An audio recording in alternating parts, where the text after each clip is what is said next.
Good morning, or perhaps good afternoon, depending on where you're joining us from.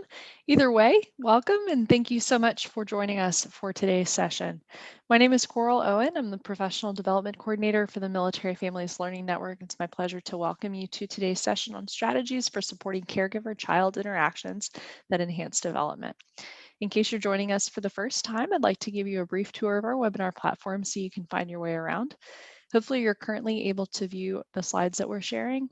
If you can't see them or have any other technical difficulties throughout our session today, you can email us for tech support at milfamln@gmail.com. We invite you to join us in the chat pod today for conversation and for questions. Also, if you'd like to say hello and let us know where you're joining us from, we'd love to hear that as well.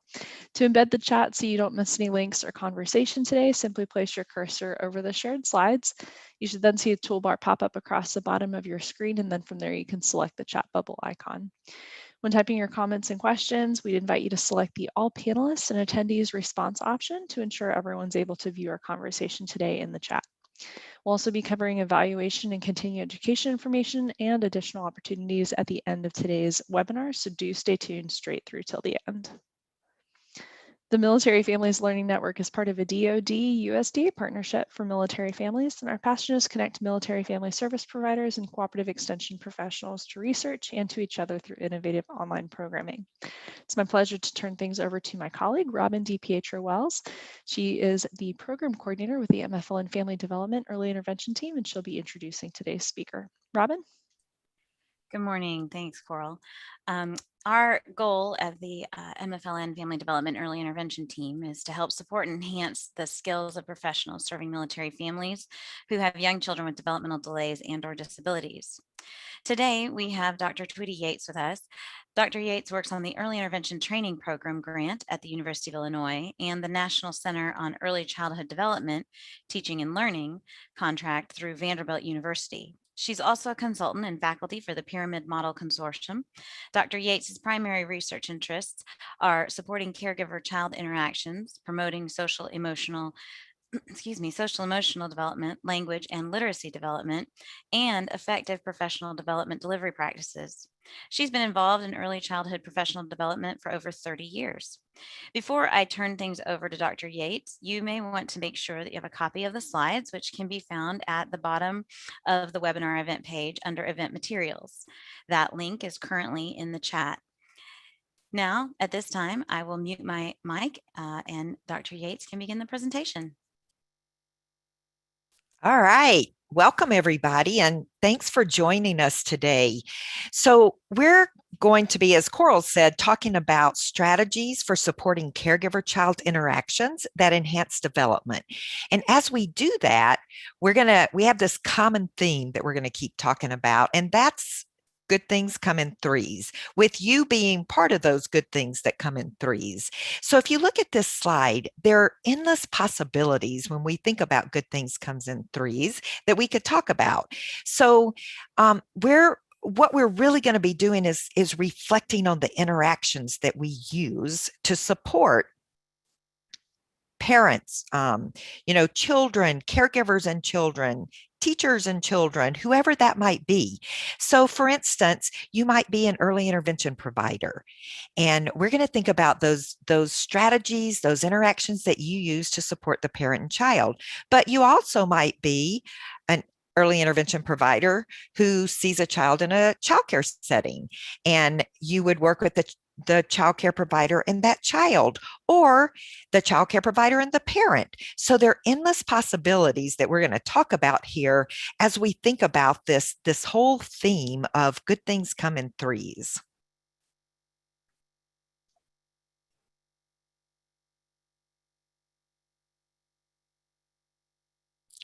Okay, oops.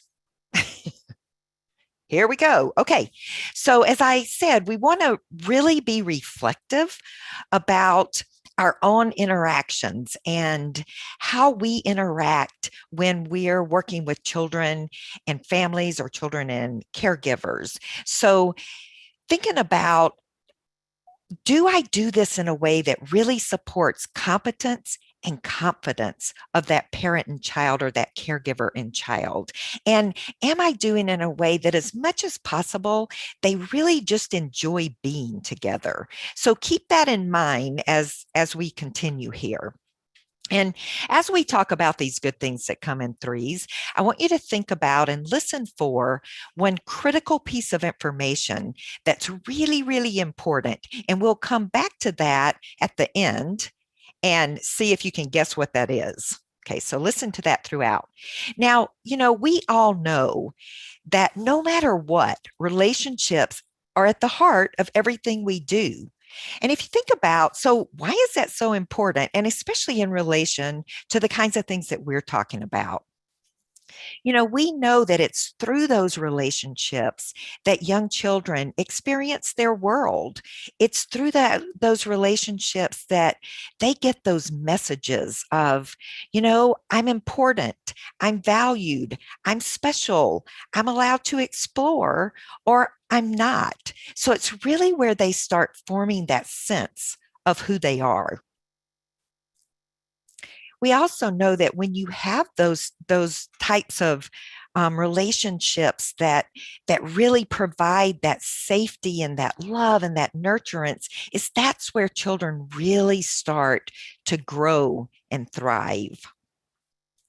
And in the Individual with Disabilities Act, in the Part C, the Birth to Three position paper, they talk about, while yes, we know it's important for all children, but perhaps even more so for children with disabilities, because all those interactions with caregivers really shape that child's sense of who they are and their sense of competence and confidence around my ability to learn and feel confident and be curious and demonstrate all kinds of feelings, love and empathy and all those kinds of things.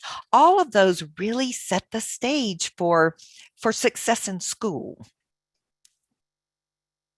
So what I want you to take a few minutes and think about, and if you're participating in the webinar today or you're watching this at a later date, if you would just grab a sheet of paper and just jot down, think about people that you interact with or come in contact with kind of daily through your daily routine. So that might be somebody at the grocery store. It might be somebody as you're taking a walk that you just, you see in passing, versus people who you have a relationship with. And in the chat, if you'll put, what's the difference in those interactions? Those people you just kind of pass during the day versus those people that you have relationships with.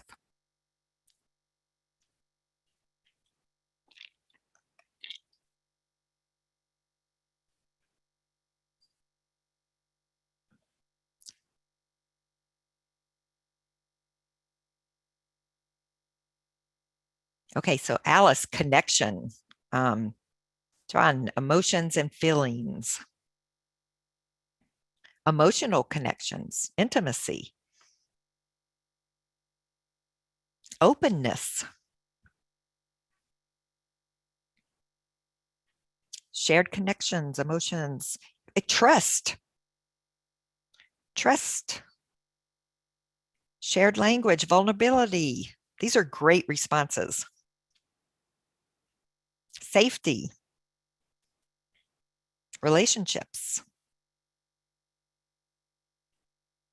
Yeah, that's a great one, Donna. Desire to be in an interaction, that long term, okay?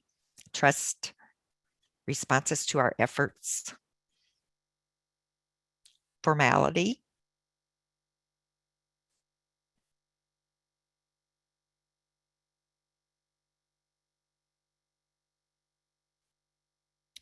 people you like and who like you, hopefully. Understanding. Okay, those are great examples.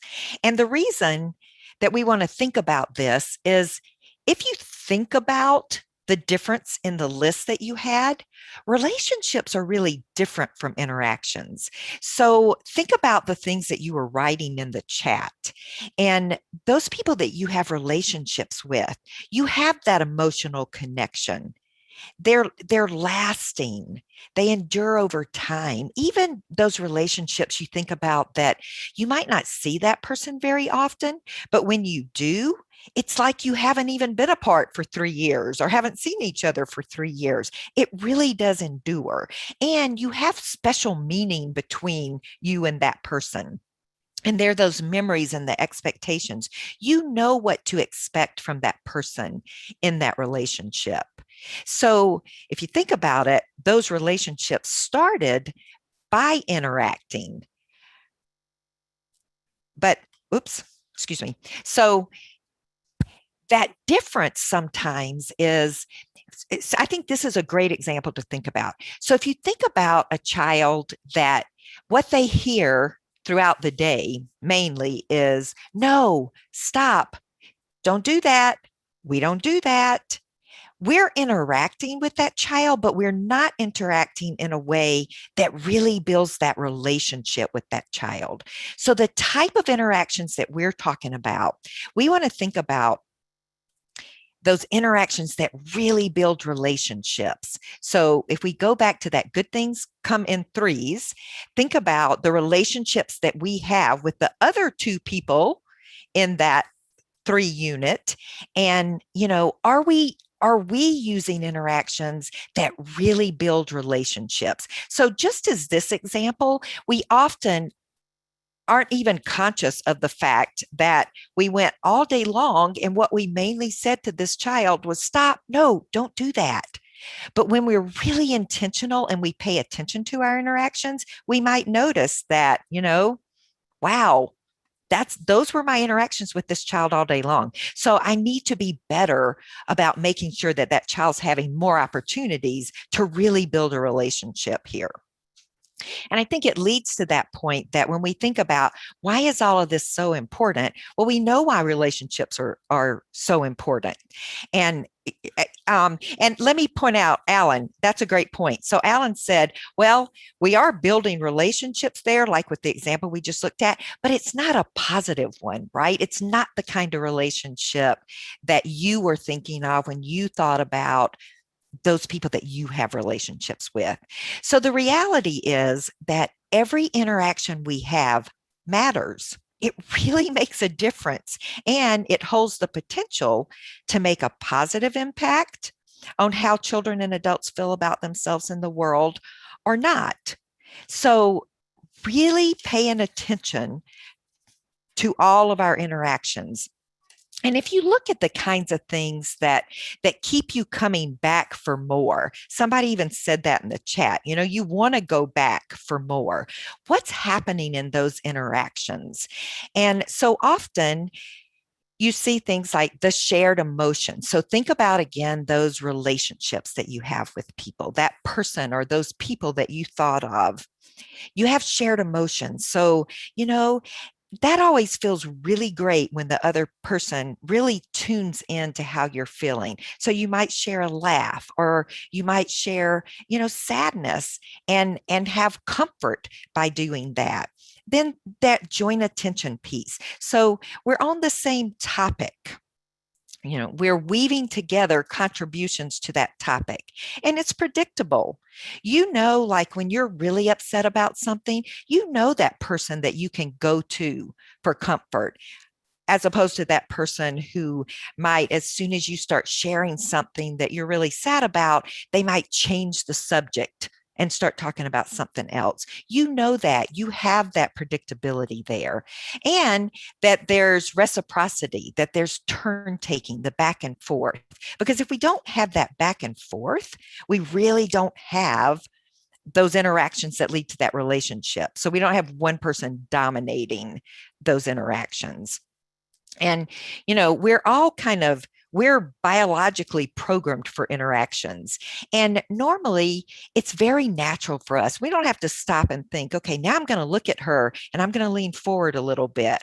But we just, as we're growing up, we internalize the ways of interacting that are appropriate within our culture. And these kind of become an automatic way of how we interact.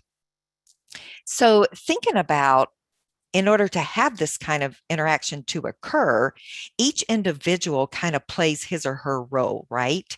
So, if I'm interacting, then I need to make sure that I'm sending clear signals so that I'm readable to the person I'm interacting with. I also need to be good at being able to read other people's signals. And really, all that boils down to those sensitive, warm, responsive, and accepting interactions that we have. So if you think about, we've been talking about adult to adult interactions. Think about what the similarities and the differences are between those adult interactions and those adult child interactions. So if we look at these, let's put these up here real quick. So think about the similarities. So shared topic, where there is that shared topic. With an adult, it might be verbal content. With a baby, it might just be clapping and just the joy of that interaction, right? The back and forth of that. We use all kind of different modalities when we do that. I always like to think about, when you're standing in the checkout line at the grocery store and there's a child in front of you, and you don't know who this is, they're in the cart in front of you, but you start interacting with that baby. What do? You start using all kinds of different tones in your voice, right? To pull that baby in. So maybe not the typical way you interact with another adult, but you really try hard to pull that infant in. And another similarity are just the roles, alternating roles again, because if we're not doing that, it's hard to have that back and forth interaction. And then they're spontaneous. We can have those interactions anytime, anywhere. The differences are more just around, with an adult, you might have this shared topic, where with a young child, it's going to be important to focus on what they're interested in order to keep them engaged in that interaction, so they get more opportunities to practice those interactions and to learn what it's like to be in those relationships. And modalities may be really different for different children, based on that particular child, or a particular disability, that we want to make sure that we're matching what really engages that child. And then who keeps that interaction going? That's kind of up to us as the adult to make sure that we are building on what that child's interested in. We're communicating in a way using those modalities that enables them to be able to be an active participant in that conversation. So let's think for a second about some of the things that can influence our interactions. And I'm going to pull these up again here. So as we talk about these, we will have all these up here. So if you think about adults, things like health, gender and age and temperament and life conditions. If I'm worried about how I'm going to pay my power bill to keep the power on, then that's going to affect my interactions with you that day.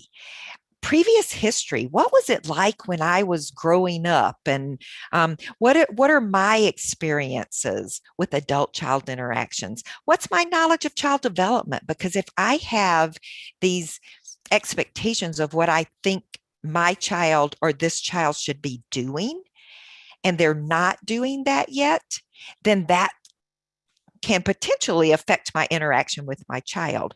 And just the culture, again, the expectations of interactions within different cultures. And think about children again, same kinds of things, just health or age and development and temperament or state. If I'm really, really sleepy and that's when you decide to try to have these interactions with me, then that's probably not the best time to get an interaction going. And then just again, what am I learning about my interactions with that caregiver? What's that when I see you coming, this mental anticipation that I know what's going to happen within that interaction. And so that kind of pulls the dyad. And by dyad, we mean two people. So like that, what is my history with this provider or my parent or my grandparent, whoever that might be? And what's the purpose of the interaction? Because you'll sometimes see differences in interactions when it's just for fun and to play versus when someone's trying to teach a child something. And what's that match between that adult and that child? So we mentioned temperament as one of those things that can really influence interactions. And, temperament's one of those things that I don't think we necessarily talk about enough or think about. And if you think about what is temperament, that's more kind of what makes you unique. It's your own personal style of the ways that you experience and approach the world. So if you think about, are you someone who loves to meet new people? It doesn't matter, where you are. It doesn't matter if it's a large crowd, a small crowd. You are just completely comfortable with that. Or you're completely comfortable with lots of noise, or you really prefer just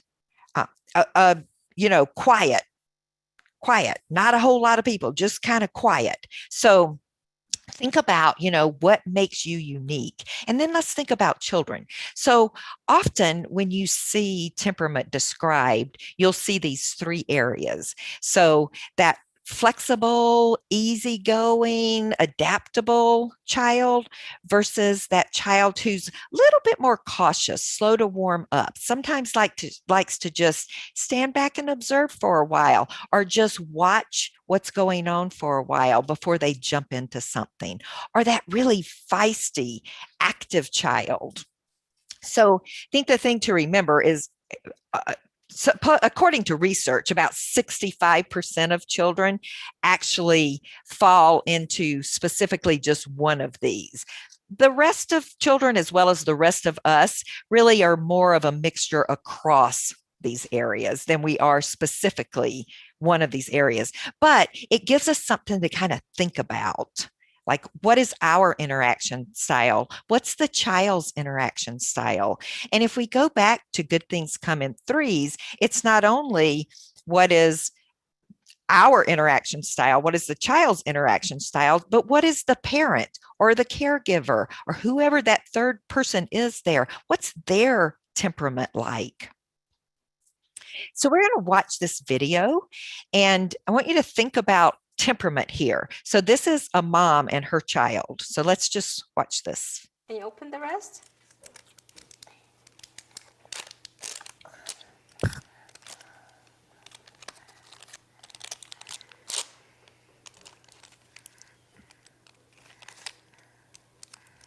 Can you do that? Okay. Yeah. Yay. Good job. Here, can you open it like that? I think you got it. Almost.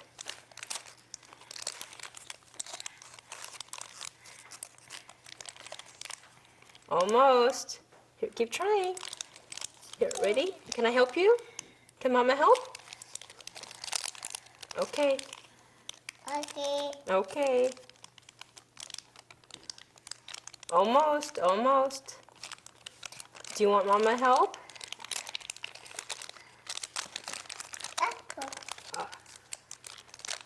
Yay. Okay, yay. Here, I'll hold this. Okay, go ahead.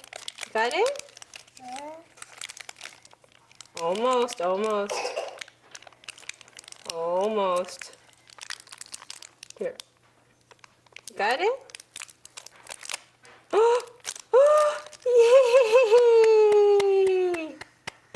Yay! Okay, so if you want to, you can write in the chat here, but what kinds of things kind of came to mind when you think about temperament when you watch that video? We'll look for just a few responses here. Patient. patience and encouragement, calm, parent, warm, easygoing. Mom was calm and patient. Yeah. And some of us probably felt like, oh, just go ahead and open it for her, right? Because it's hard for us to just be patient and sit there. Yeah. So someone said allowing the struggle is so important, because here you have this child who, she just is going to hang in there, and she's going to be persistent, and she's going to try to like just figure this out herself. And you could tell mom was kind of holding herself back, because it's like, do you need help? Do you need help? But then she would like pull herself back. So she was asking for permission to help. She didn't just jump in there. So as the adult, she slowed herself down enough and let the little girl figure it out and do it, and was there for support, which it better matched that particular child's temperament and the way she approaches things. Where another child might have, tried to do it, couldn't get it open, and gotten really frustrated really fast. So your response as the adult would be very different to that child versus the child who really liked, just being allowed to figure that out. So that's where that match comes in. And that's where we think about, here we go. Okay. That's where we think about, why is it so important to consider temperament when we think about interactions, and those interactions that build those relationships that we're looking for. So it really does. It helps us have more realistic expectations for the child, and helps us be, and because of that, helps us be more nurturing and responsive and effective. Okay. And children and parents or caregivers get the message that it's okay to be who they are. Temperament's not good or bad. It's just temperament, right? So we want to send that message that who you are is unique. And it helps support that relationship building, because we really are interacting in a way that that child or that parent or caregiver wants to come back and do that interaction again and again and again, right? And that's where we get that match. And that's where we see how important the adult is. And you've probably heard that described as goodness of fit, because as the adult, I'm going to switch the way I'm doing things to better match the child. So I'm not going to expect the child to change to fit me, but I'm going to make some changes so I really can have those interactions that build those relationships, and I can have those nurturing and responsive interactions. So thinking about just an example here. So let's say that we have a mom who has really high energy, and she likes to do everything in fast motion. It's kind of go, go, go, go, go, just really comfortable in lots of different situations, and just fast paced through the day. But she has a child who has lower energy level, who needs more time to transition, who just moves at a little slower pace and likes to just take their time in checking things out before they jump right in here. So if you look at the photo on the slide, this actually was from a parent-child group. And this particular mom was like lots and lots of energy and, kind of go, go, go. This child was always a little hesitant to try anything new and would really take his time in doing that. So when they got on the little trampoline, which was the first time that it had been brought out in this play group, and the other kids would get on there, and the moms would hold their fingers, and they're like bouncing up and down. So when they come over to explore the trampoline, she immediately kind of puts him on there and she holds his hands and starts jumping him up, and he like stops. And he leans over, and he's very curious about, what is this thing? And at first she tried to pull him back up just to get him to bounce. But then she slowed her pace down, and they really explored the trampoline. They looked underneath. They crawled underneath and looked at it. They, put their hands on the material, the bouncy material, to see how it bounced. And once he checked it out, he was then ready to stand up and bounce on it. But he wasn't ready before then. So she really had to slow her pace down, relax a little, just to really enjoy that interaction. If she hadn't done that, that interaction would have been very different about what happened with the trampoline. Okay. So keeping temperament in mind, and then thinking about some other things that influence our interactions. And those are those types of behaviors that push our hot buttons, and thinking about how the hot buttons affect your relationships with children and families or caregivers. So think for a second about behaviors that push your button and how those behaviors make you feel. And then how do those hot buttons impact your relationship with a family or child? So if you would just, again, kind of jot some ideas in the chat, because you probably can think of certain examples when your hot button was pushed and how that impacted your relationship with a child or family.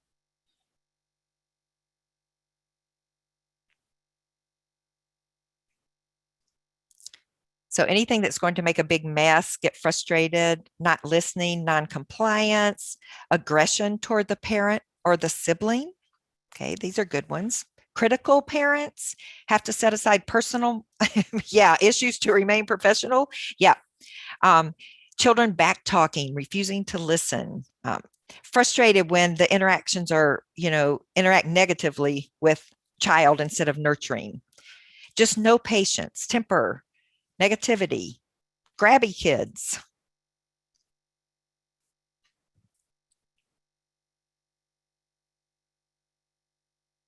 Okay, disrespect. When my hot buttons get pushed, I'm not open to listening. Right, defiant.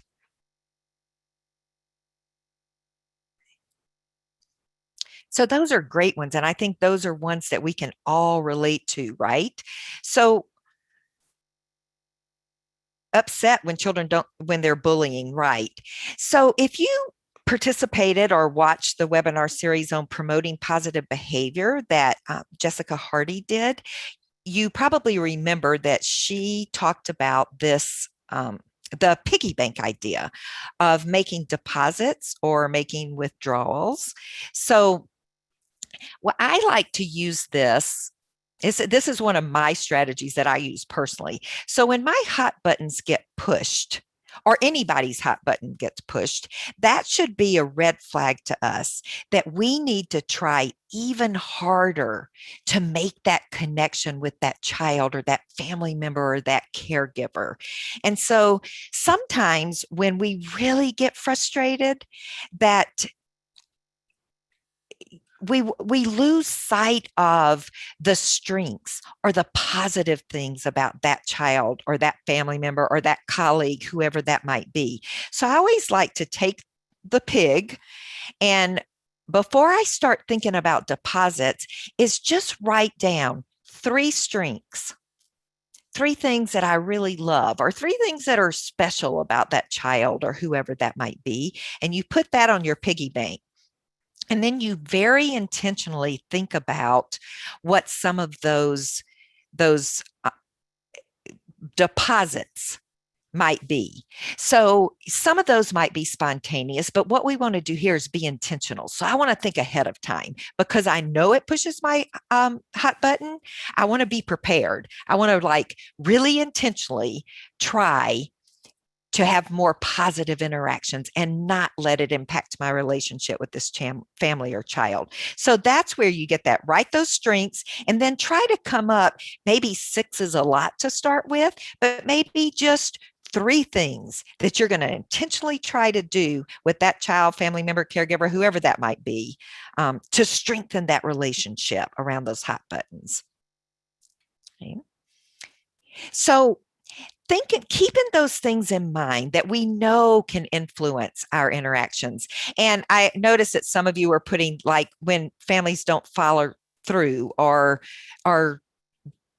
try certain things. So all those kinds of things can push our hot buttons, in addition to all those other things that we talked about that really do impact our interactions in our relationship, right?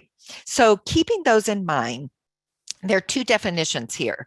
So I mentioned this earlier, but so when we use the word dyad, we're referring to two people. So that might be a parent and child. It might be a caregiver and child. Think about that slide that we first started with all those different examples of the good things come in threes, what some of those pairings were. So the way we want to think about the dyad is that our focus is going to be on that dyad, regardless of what your role is, and how we can support the competence and confidence of that particular dyad. So we'll be using that word. But we'll also use triad. So by triad, we're just talking about three people. So that might be, again, thinking back to that good things comes in threes. It might be, if you're an early interventionist, it would be you, maybe the parent and a child, or a caregiver, a parent and a child, an interventionist, a caregiver and a child. So it could be lots of different combinations, but by triad, we are talking about three people. And that's what we want to think about our interactions with those dyads. Okay. And as we do that, we're going to talk for the next few minutes about triadic strategies. So there are 6 triadic strategies. So when we say triad, we're talking about three people, but when we're talking about the triadic strategies, these are strategies that we're going to use to support the dyads. Okay. All right, so here are the 6 triadic strategies, and we're going to use these strategies to recognize and strengthen the natural competence of that adult as they interact with a particular child or children or each other. So as we talk about these, you will notice that, yeah, well, I do a lot of these things, but I really want us to think about how intentional we are about doing these. And you do have a handout that has the triadic strategies listed on it as part of your resources. So what we're going to do is we're going to take each one of these and talk about them. So the first one is establish a dyadic context. And it really is exactly what it sounds like. As much as possible, we want to try to plan things, set things up in a way that will pull a dyad together. So again, whoever that dyad might be. So here we go. We have this box, a refrigerator box. And if you'll notice, it has holes in the top. It has little shutters. Both ends are open, so you can go in and out. So that would really encourage an adult to interact with a child. Or let's say I'm an adult who has a really hard time sitting on the floor. So you're probably not going to get me to sit on the floor and interact with my child or, children in general. So I can stand up, I can look through the shutters, I can put a puppet down the hole, and I can still interact with the child. So on the second one, thinking about just household items that are typical things that you could find at home. So if I'm doing a home visit, then we're going to try to, with the parent, think of what some of those items might be and set up some fun games that the parent and child can play together. So with this one, just those cardboard tubes and being able to put different sizes of objects in them or look through them. If you have smaller ones like binoculars, just all the different things you might do. But as we're thinking about that material, we're thinking about how will this pull that dyad together. And on this third one, that might look a little different, but mom's been worried about her child because they recently moved so she could be closer to their families so she could have some help with the children. And she's worried about her child making new friends. So the teacher knows that she's going to visit the classroom that day just to observe and see how her child's doing. So the teacher very intentionally sets up this activity where she's reading the book Bear Feels Sick. And after she reads it, the children act it out. And she has specifically chosen Andy, the child of the mom who's observing, to be the bear.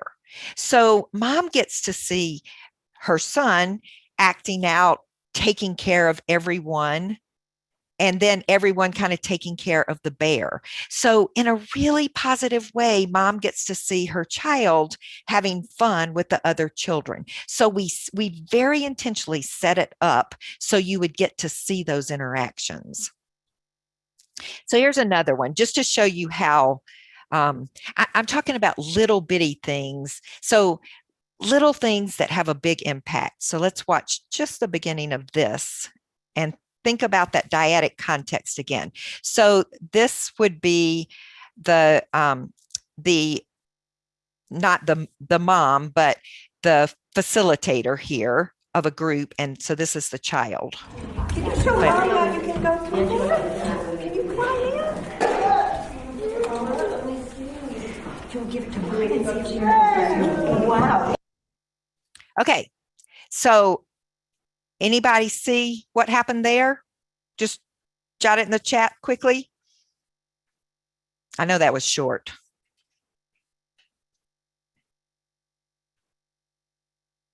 So think about setting that, kind of establishing that dyadic context where it'll pull a parent and child together or caregiver and child. Okay, yeah.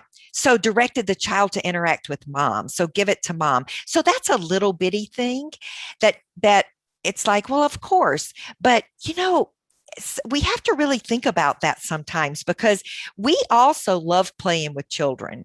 So, you know, sometimes your first instinct is to, oh yeah, interact with that child around the toy they've just given you. But what we want to do is really be intentional about pulling that dyad back together. So that's just one small example of how that might happen. So the second triadic strategy is affirming and acknowledging competence and confidence. And, you know, this is something I think that we do all the time. And sometimes we do it with dyads that are struggling, and we just want to make sure that they see all those positives that are happening. And we forget to support those parents who are doing a great job, just to say, wow, you're doing such a great job. So this would be across the board. We're really going to be intentional about making sure that they know what a great job they're doing. So in this example, this mom had, you know, because she had several children and she worked, and she was always like, you know, when I get home, my youngest one is right up under my feet the whole time I'm trying to cook. And it's really, really hard. Plus, I don't know how safe that is. So the next time that the home visitor went by, mom had taken just a paper towel tube, taped it on the side of the cabinet that was kind of away from the stove, and put some, you know, little objects in there with just a plastic bowl she had. And so while she was cooking, she could still interact with her child, but the child could play this little game about putting different objects down the tube. And what was great about this is this particular child, this was one of the things that they were working on developmentally, is just, you know, that sort of pincer grasp and some fine motor kinds of things. So, you know, just acknowledging, whoa, what a great idea that was, Mom. Another one is, and you know, a lot of you have people do different kinds of things to acknowledge competence and confidence, but the bucket books or the bucket idea, very similar to the piggy bank idea. So this one, the bucket idea is filling buckets as opposed to draining buckets. So this is an example where mom usually like to kind of be the one that guides what the child was doing, as opposed to kind of slowing down and following the child's lead. So she did such a great job that day of imitating everything her little girl was doing. And you could just tell the little girl's face would just light up. She felt so special and had that sense of, wow, look what I can make mom do. She's copying everything I'm doing. So just that little drop for mom's bucket about what a great job she did. And the reason I put it like this is because, we as you do too, find that different people have different comfort levels with how you support and acknowledge their competence and confidence. So some caregivers and some, parents like for you to just say it when you're right there. Others are not as comfortable with that. So we got little buckets, and just when we would start to leave, we would put a little drop in their bucket, so they could look at it later. And I think that's another one of those things that it's that reminder. You can use triadic strategies anytime, anywhere. And just the power of just affirming and acknowledging competence and confidence. There was one mom that I used to do home visits with that, I just never quite got that connection with her that I wanted, but I always kept trying. And she was someone who wasn't comfortable if you kind of affirmed and acknowledged her competence and confidence too much in front of her. So left the little drops every time, and literally ran into her in the grocery store 3 years after her child was no longer in the program that we were doing. And she walked up to me and said, I just want you to know that I still have all of my drops. And on those days when I'm just not feeling real great about being a parent or the things that are going on, I pull out my drops and I still read all those drops, and they just make me feel, they remind me that, yes, I am a good parent. Yes, I can do this. So you never know with those interactions, the power that they're going to have later on. So I think that's that part about being intentional about figuring out how we're doing that. This is actually an example from a program in Colorado, and it was a center-based program. And they had these little shout out notes all over their building, and they had involved everyone in it. So it didn't matter if you were staff there, if you were a parent or a family member, everybody knew about the shout out notes. So you could leave them for anyone. So, for example, one of them was that a child who had really been struggling with sharing. And so the teacher sent a note to the parent, sent a little shout out to the parent about, just wanted you to know how great Kara's doing. I can tell you two have really been working on this and practicing this. Great way to support that competence and confidence. Or there was a retired teacher, a male retired teacher that they all call Mr. Ralph, who would come in to volunteer. And there was one little boy who his dad had been deployed recently, and he was really missing his dad a lot. And Mr. Ralph just would go out of his way to make that connection with that particular child.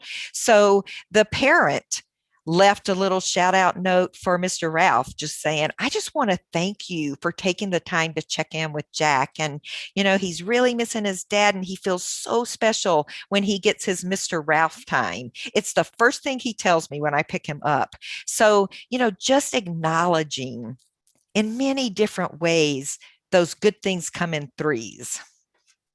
So I'm going to show you this example. This was at a family childcare provider. And so this little boy, this was not his regular childcare provider, but it was his backup childcare provider. So this is what happened kind of when he got dropped off. Oops.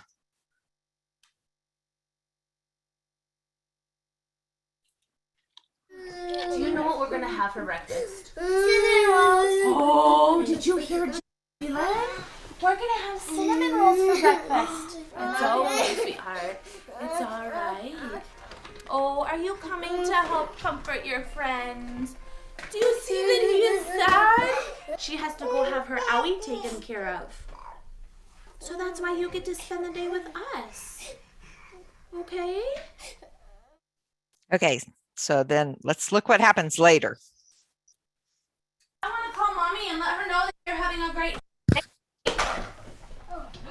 We'll probably have to leave a message because she's at work.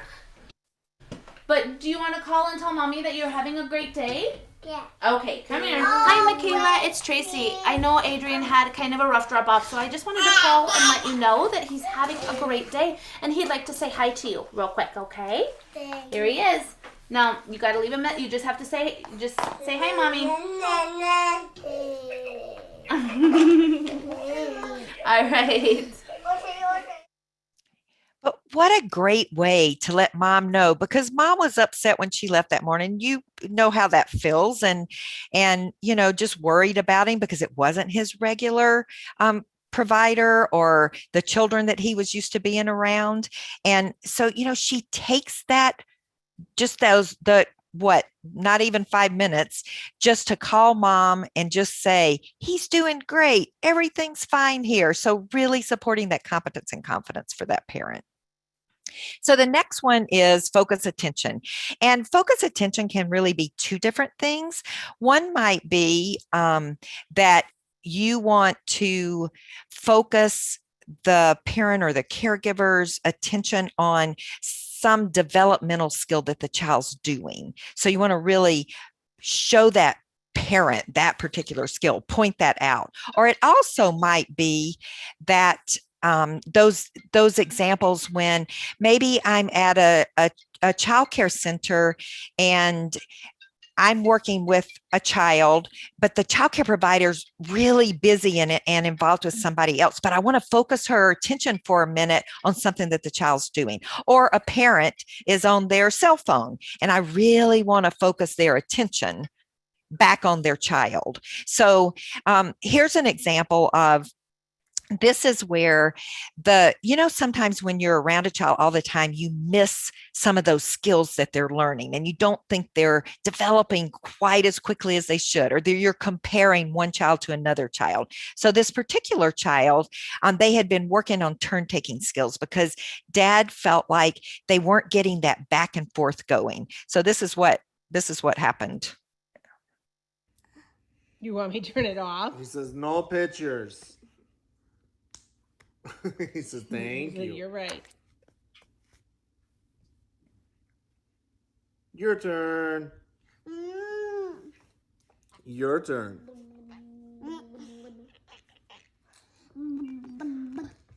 My turn. Your turn. My turn. Your turn. My turn. Okay, so such a great example of turn taking. And, if you notice right in the beginning, when dad was trying to get the turn taking going, the little boy held up his hand like, stop, no, but dad didn't give up. He kept going and they really got that back and forth going. So, videotaped it, and then they got to show grandma, who had been worried about this child and that he wasn't, doing like the back and forth or really being very responsive. So they got to really not only dad, we focused dad's attention on what was happening, but then he got to show grandma what was happening. And then other examples I was talking about. So let's say dad got busy doing something and we say to the child, Lula, can you show dad your new game? So we're trying to pull that dyad back together. That's our whole point here, trying to get that dyad together. Or, look at Jamila. Again, it's kind of had some fine motor issues that we were working on, and she really did not like to do anything that involved fine motor. And then all of a sudden, on her own, she starts using not only her fork but her knife together. But child care provider is kind of missing it because they're busy doing something else. So you point out, whoa, look at her, look what she's doing. So we're really just trying to focus that attention. And then the next one is providing developmental information, which of course we all provide developmental information, based on our different roles. But it's not only just providing developmental information, but thinking about how we explain it in a way that the parent or the caregiver knows what that means for their child. So how do I communicate? How does my child communicate? How does my child let me know, what they're trying to communicate here? So, this example of a mom who was missing lots of cues that her baby was sending. So they loved music. So they did a fun little bouncing game with the music, and then would stop the music and say, oh, let's wait and see what she does. And then really comment on, whoa, look how she's letting us know. Look, she's kicking those legs to let us know that she wants to keep going, doing it again. Or with this child, problem solving, like, wow, just pointing out how he was trying all kinds of different shapes and objects and cars and blocks to see if he could get it to go down the tubes. So really providing that developmental information about what he was learning for that. Or thinking about those, just those typical activities we might do that you don't always think of as your child getting to practice all these different skills. So things like blowing bubbles and being able just to have fun, that dyad's having fun, but you're able to provide like all this information about all the other things that are happening developmentally while you're having fun with your child. So it's just really increasing that competence and confidence of that parent or caregiver. And this is another resource that you all have the information for today. So we're getting close to the end here. So number 5 is modeling. So, and we all know what modeling is, but within triadic, I think the thing to think about is when you model certain things for parents or caregivers, you want to pull them back in. We want to keep that dyadic focus. So as soon as we model something, we want to say, okay, you come try it, or let's see what happens when you do this with them. So in this example, this actually was a mom who had wanted to read with her child, and reading was really important to her because she said, I struggled as a child and I want my child to be a good reader. So she couldn't get her child interested in the book for very long. And of course, you got to think developmentally, what are some strategies I can use, because she probably won't sit there very long. So we modeled some things and then pulled mom right back in so she could do that. Or in this one, the little milk carton kept falling over as the child was trying to put things in it. So, just pointing out, wow, he seems to be getting frustrated. So I'm going to hold the base of the carton to see if he can put objects in without it falling over. And then I'll move it closer to you so you can help pulling that dyad back together. Or in this one, mom's just watching. So I fill up my little cup and dump it in the big cup, just like you did. Let's give mom a cup so she can play too. So very intentional about that dyad there being together and being our primary focus of how we support them. And, just thinking about intentional modeling versus hopeful modeling, well, we hope the caregiver gets it. So it all goes back to being intentional. So if I'm seeing a child at a child care program, I know that the child care provider is going to be busy with other children. So how can I pull that caregiver in? How can I get them, if I'm modeling something, instead of just saying, well, I modeled it for her, but I haven't seen her doing that. Well, did she even see us model that for her? Did we talk about what we were doing or why it was important? So making sure that we're not doing hopeful modeling, but we're doing intentional modeling. Okay, so the last one is suggest. So let's say we tried setting up that dyadic context and supporting competence and focusing attention and modeling, but that might not be working. So now we're going to suggest. So for this particular example, there were lots of different toys out, but he really seemed to like the cars the best. He was really interested in those. So just suggesting, he seems to really like the cars. What do you think might happen if we move the other toys out of the way and we just have the cars out? Let's try it and see what he does. So we're making a suggestion, but the way we do it doesn't have to sound like it's real directive. Or this one. So this again was a mom who had been really worried about her child interacting with other children.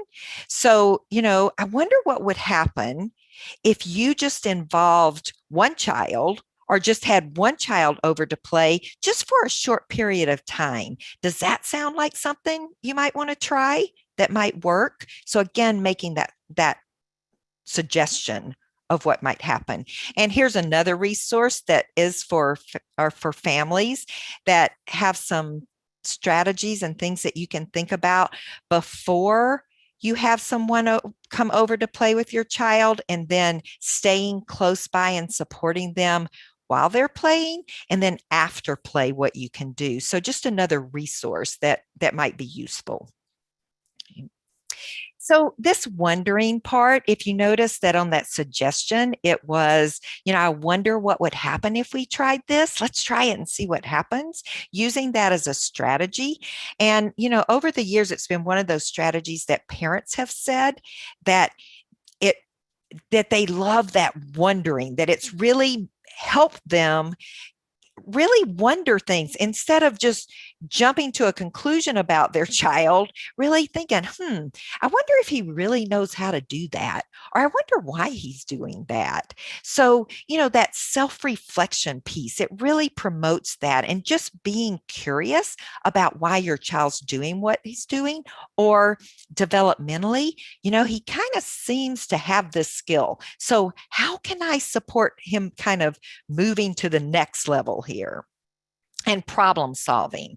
So, that problem solving piece, and wondering really is a tool for pausing. It helps you slow down. So just using that statement of, I wonder what would happen, often will just slow down families and caregivers so we can problem solve together and think about what might be going on there. And those are those things that are long lasting. When you get people where they really do pause and they're curious about what their child's doing, or, problem solving. Okay, he's got this part, but we need to practice this more. What else could we do? So if you look at some of the research, there's one activities that families report as being most helpful from teachers and providers and home visitors. Anybody have a guess what that might be?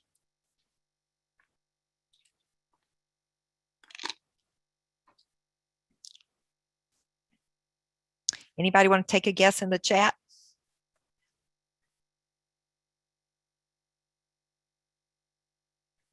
Positive feedback, that's a good one. Listening, all these are good. Okay. Oh, problem solving. All right. Yes, problem solving. And obviously positive feedback and listening are really important also. But this is the one area that families report as being most helpful. And it kind of makes sense. But, for this example, so this was a family that had triplets with cerebral palsy. And one of the things that they wanted to do was to have their children interact more with each other and with other children. But positioning was really hard sometimes for them to do that. So, you have all this knowledge in your head and experience and ideas. So when this comes up with the family, it'd be really easy to start saying, well, you could try this, or you could do this, or what about this?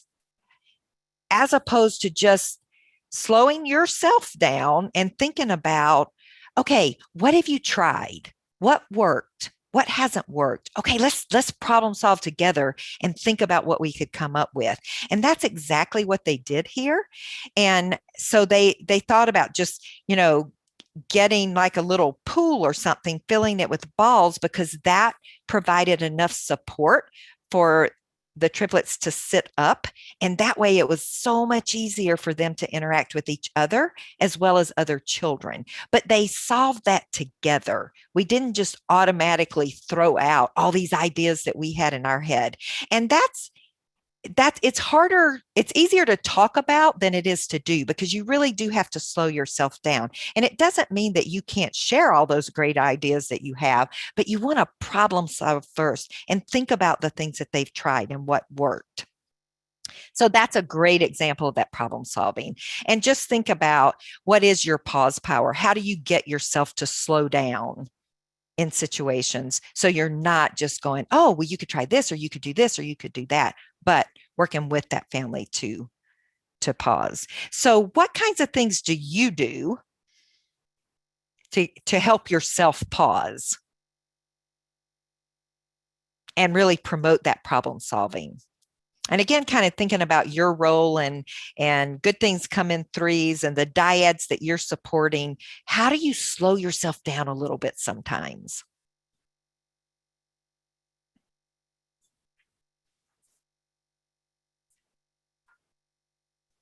Anybody have any ideas? Hold your breath. Yeah.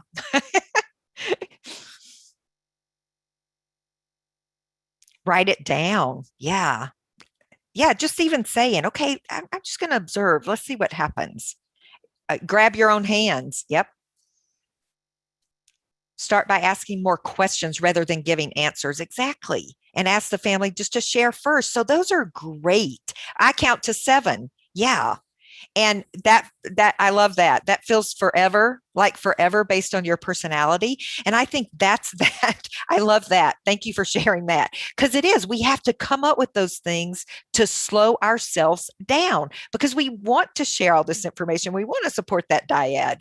So, it's really good to have a strategy for your pause power and to know yourself and know what you need to do. So I think this is an important quote for us to think about. So from the very first time we meet a family or begin working with a family, we should be thinking about how we fade ourselves out, right? Because we don't want families to be dependent on us. We want to support their competence and confidence, or that caregiver's competence and confidence about, work. Let's say I'm a caregiver and I have a child with a disability in my classroom, and I've never worked with a child with that type of disability. So we don't want them to be dependent on us. We want to support their competence and confidence in building their skills around being able to support that particular child's development and relationship with that, right? So if you think about the triadic strategies we just talked about, we started with something that's very non-directive, which is just trying to establish a dyadic context. And then we went all the way down to being more directive with suggesting. So just keeping in mind that the further down the continuum you go, the more directive you're being and more you're making the decisions about what that dyad should be doing. And the other important place here is that, our thing to remember about triadic is that you're going up and down that continuum constantly. So it's not like I look at triadic strategies and I think, oh, I'm going to pull this one out. I'm going to just do the modeling piece, because as I'm modeling, I'm providing developmental information. I'm affirming competence and confidence. I'm focusing a parent or caregiver's attention. So if you look at this example, can you identify all the triadic strategies that are being used there? Just take a second. And you don't have to write all this out. I just want you to think about this. So the dyadic context is the dad and baby together. They're doing a back and forth, right? So you model being a copycat with Jack and say, so that's modeling. Dad, you try it. Let's see what happens when you copy him. Okay. That was suggestion. And then we comment, look, Dad, look how he smiles when you copy him. So we're focusing attention. And then I couldn't even get him to smile. You can tell he feels special when you copy his sounds. So we're acknowledging competence and confidence. Then, he keeps trying new sounds to see what you'll do. See how he makes a sound and then waits for you to copy? Sort of like, look what I can make my daddy do. He's learning about taking turns in the back and forth of language and conversations. So you also have some providing developmental information there. So within that 2 seconds, you're going up and down all of the triadic strategies. So I know that you're all thinking, well, of course I already do these things. And it's so true. But when we are more intentional about our interactions and really paying attention to them, you really do learn a lot about yourself. And I will say, after using the triadic strategies for many, many, many, many years, that it's a lot harder to do than we think it is when you really start paying attention. And you may also find that, whoa, maybe I'm using a lot of modeling, or I need to do more affirming and acknowledging competence here, regardless of what my role is. So it really helps us reflect on our interactions and making sure that we're keeping the dyad as the focus. So I'm going to show you, as we're kind of winding down here, I'm going to show you a little part of a video. And this actually is a therapist who's visiting a child care center to see a child. She sees the child at the center, not in their home. So what I want you to think about, as I just show you this little segment, is how could you use triadic strategies with the child care provider and with the family who's not there and doesn't see what's going on? So think about those triadic strategies and what those are. And then let's see, after you watch it, you can just jot some things down in chat that you think of how you could use triadic strategies. Okay, here we go. This segment shows physical therapy with a child with a fairly severe neurological impairment. I found in this 2-year-old classroom that using the free play time is a great opportunity to work on some of the floor skills that we're working on. The child spends a good part of his day in adapted equipment, whether it's an adapted positioning chair or a stander, but it's important that he has some time to get out on the floor and where he can move around the most easily. So you can see how these young, rather rambunctious classmates can easily be encouraged to participate and how much they're enjoying participating in Jake's therapy time. Jake, at the same time, feels very much at home with his classmates there. He can hear their voices and hear his teachers' voices. With his rolling, currently without some facilitation, he's just rolling pretty haphazardly, but one of his goals is to try and get him to roll towards either a familiar voice or a familiar toy making a recognizable sound.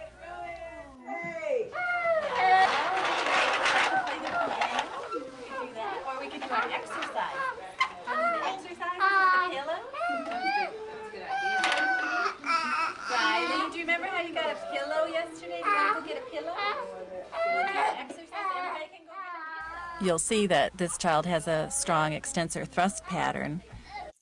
Okay, oops. I think you saw enough to just think of it, just jot in the chat. So knowing, let's just pretend that we're that therapist and we're there in this child care center working with this child. So how would we use triadic strategies with the child care provider, and how would we use triadic strategies with the family who's not even there? So if you could just think about those strategies and just jot down a few ideas in the chat.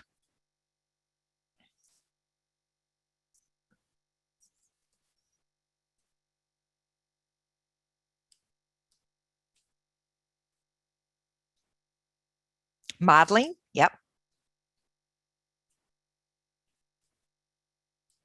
And that would be kind of that intentional modeling, not hopeful modeling, right? Take pictures of positioning. Yeah. Text, email the family. And even you could even do that for the childcare provider, right?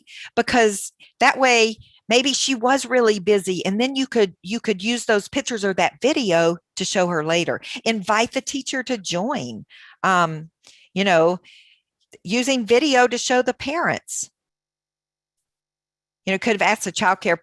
Yes, absolutely. So asking a child care provider what part of their day or routine might work for them to get on the floor. So they're problem solving. And that's, Tiffany, that's, I think, such a great point, because again, if we're just going in working with the child and not involving the child care provider, it goes back to that slide about from the first time we start doing this, we should think about when we're not there. How have I set this up in a way so when I'm not there, all these things can happen and that child has the opportunity to practice, right? So that's a good one.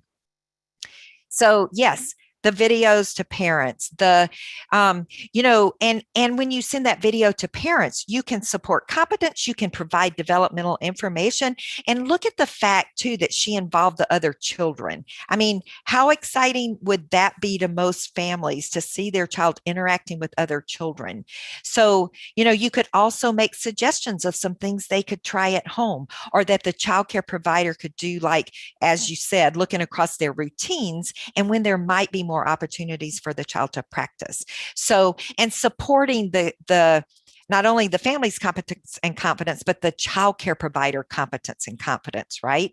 So, we want to make sure, because in this case, the dyad would really be that child care provider and the child in that child care center, because the child care provider is going to be the one during the day that's providing those opportunities. And then the family, at night or on weekends, those kinds of things. So we want to make sure that we keep that dyadic focus in what we're doing and not just working with the child. Okay. So anybody have a guess? If you think about what we talked about and we listen for that one critical piece of information, anybody have a guess of what that might be?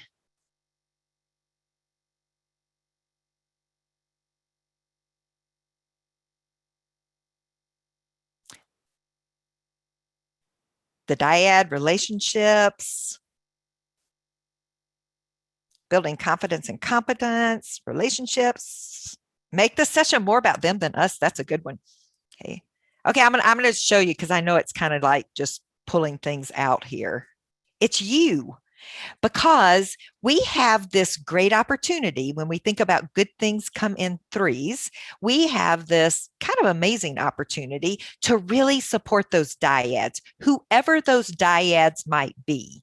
And one way we can do that is really to be intentional about our interactions. And are we using interactions in a way that builds relationships? And are we doing that in a way that supports the competence and confidence of that particular dyad, whoever that dyad might be, right? So you're the critical factor here. You're the one that, has this knowledge and this information where you can really support that parent or that caregiver or whoever, again, that person might be, in feeling very competent and confident about themselves as a caregiver or as a parent. So you're critical here. So one thing that I just want to share quickly here is, before we turn it over to Robin, is that, so today what we did is we kind of just set the stage for, here are the things we want to think about interactions. Here are the things that can affect our interactions. And then here are the triadic strategies. And I gave you some examples. But for part two, we're going to really it's going to be all about strategies, ideas, and resources. So we're going to take those triadic strategies and think about, like, kind of birth to 5 in different settings and different situations, and lots of different ways, again, ideas and strategies and resources that we can use to support that dyad. So thank you guys so much for taking the time to be here. I'll turn it over to Robin. Great. Thank you, Tweety, for such a wonderful session. Additionally, I wanted to thank our audience for your participation and your engagement. This has been a really good session for everyone, and I'm thankful that people were participatory indeed. So the next webinar in this series, as Tweety mentioned, on June 10th at 11 in the morning Eastern, and it will explore ideas and resources for implementing the triadic strategies. As Tweety mentioned, really kind of digging into those resources and what can be, what can help you build that for your practice. You can learn more and can RSVP using the link that's there on the slide or in the chat. Coral, can you move ahead? Thank you. So today's webinar offers CE credits for attendance at the live event and for viewing the recorded webinar within 1 year of today's date. We provide CE credits for professionals in 2 categories, early intervention credits and certified family life educator credits. A certificate of completion for general use is also available. To receive the continuing education credits or a certificate of completion, all participants will need to complete a 2-step process. First, you must complete an evaluation. After you submit the evaluation, an end of survey message will appear that looks like this one. You will need to read that information carefully and choose the link that best fits your professional role. The link you select will then take you to another survey or post-test. Please note, all participants seeking any kind of certificate will be asked to input an email address. Depending on the link you select, you might be asked for other information, such as a provider or educator ID number per your state or organization's requirements. After you successfully complete the second step, a certificate or and additional information will be automatically emailed to you within 24 to 48 hours typically. If, however, you don't fully complete and submit that second step, or if there's a typo in your email address, then the system doesn't have any way of knowing to automatically send you that certificate.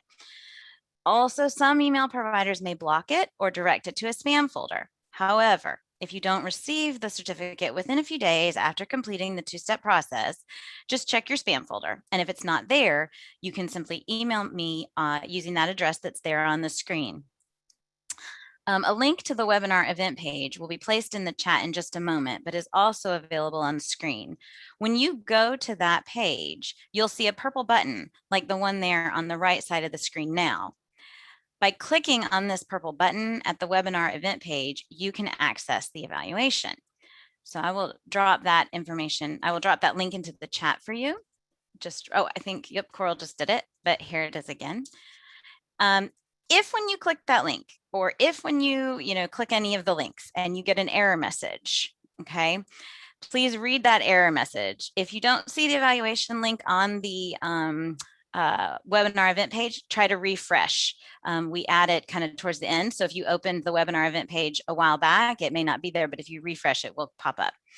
But if you do get an error message, please read that message. Sometimes websites might be blocked by a user's settings or an organization's firewalls, and that's not something that the MFLN team can help you with. You would need to contact your organization's IT department for assistance, or try accessing the evaluation on a personal device or internet connection. But if after you've tried that, you still can't get it to work, then please take a screenshot of the error message and send an email to us. And you can also email us to, if you have other issues concerning the certificate. And that email address I will drop in the chat here in just a moment. And again, you will use the purple button that's on the webinar event page. If you don't see that purple button, refresh the web page, and it should show up right underneath continuing education. It looks just like the one on the screen. And then you would click that and it will direct you. And yes, that's right. It will say Virginia Cooperative Extension, and you will have an evaluation to complete, just where we ask you about, today's experience. And when you complete that piece, you'll see that that evaluation message like there on the screen with the yellow highlighted pieces. And you would then use whichever link applies to you, and that will take you to the next step for your certificate. A certificate of completion, you would complete based on If you're EI, you would need just a certificate of completion. You would click the EI link, or if you are some other category, just simply click the EI link as well. If you have questions, you're welcome to email me. The email address is in the chat as well as the screen. At this time, I'm going to turn it back over to Coral to kind of close us all up. And I thank you again for all being here. And thank you again, Tweety, for your expertise and your time.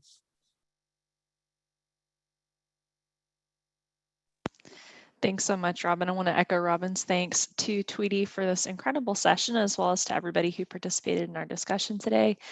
Please note that you can stay tuned and up to date with all of the incredible upcoming programming from our family development, as well as the early intervention teams, by subscribing to the quarterly newsletter, as well as heading over to the militaryfamilieslearningnetwork.org webpage that will give you access to all of our programming across a whole host of different topic areas. Additionally, do note that today's webinar was recorded, so we will be posting that recording if you need to go back and review or would like to share any of this information with colleagues who may have missed this live session. It is still eligible for continuing education credit with an archived view. So that will be available on the event page within a couple of days. Again, the event page is your one-stop shop for the slides, resources, continuing education that Robin just debriefed us on. We'll stay on here for just a couple of more minutes in case you need to grab any links. But again, all of those links are available on our event page. But most of all, thank you so much for taking the time to join us today. We hope to see you again soon, and take care. Have a great rest of your week. Tweety, thank you again, and thank you, Robin, for hosting today's session.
All right, we're going to go ahead and close out the room. Thanks again for tuning in. Again, if you have any questions following up from the session, you can email Robin at mflnfdearlyintervention@gmail.com. Thanks again. Take care and have a great day.